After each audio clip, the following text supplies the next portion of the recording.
시청자 여러분 안녕하십니까? 일발장전 힘차게 오늘도 출발해 보겠습니다. 먼저 데이터를 통해서 시장의 트렌드 면밀하게 들여다볼 텐데요. 오늘은 그 데이터 전고체 업데이트 한번 해볼까 합니다. 지난주 금요일 3월 8일 방송분입니다. 이 당시 인터배터리 모멘텀으로 크게 주목받은 전고체에 대해서 이야기를 나눴는데요.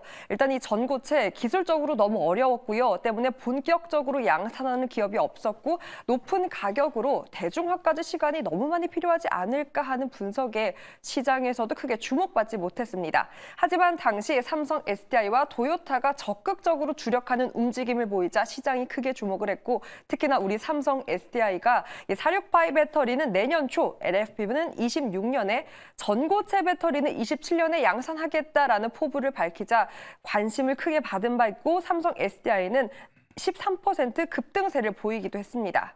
이렇게 배터리 협의가 명확하게 전고체로 방향성을 두자 관련 기업들이 반응을 했고요. 당시 밸류체인에 대한 기업을 제시를 했는데 이렇게 시장에서는 정반응을 보였습니다. 3월 8일 이후 상승률을 최고가 기준으로 계산해 봤는데요.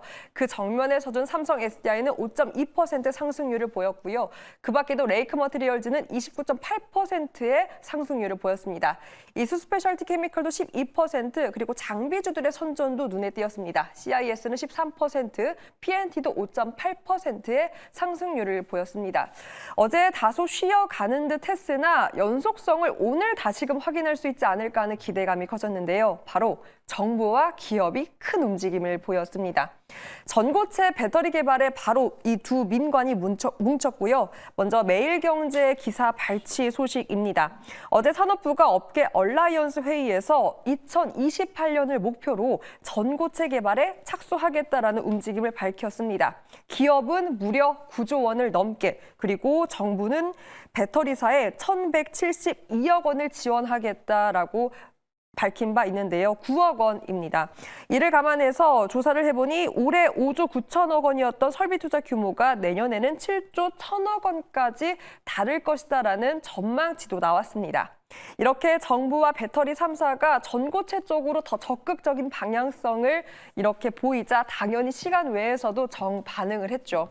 한농화성은 가격 제한선까지 훌쩍 올라갔고요. 이수 스페셜티 케미컬, CIS와 미래컴퍼니도 큰 폭의 상승률을 보였습니다.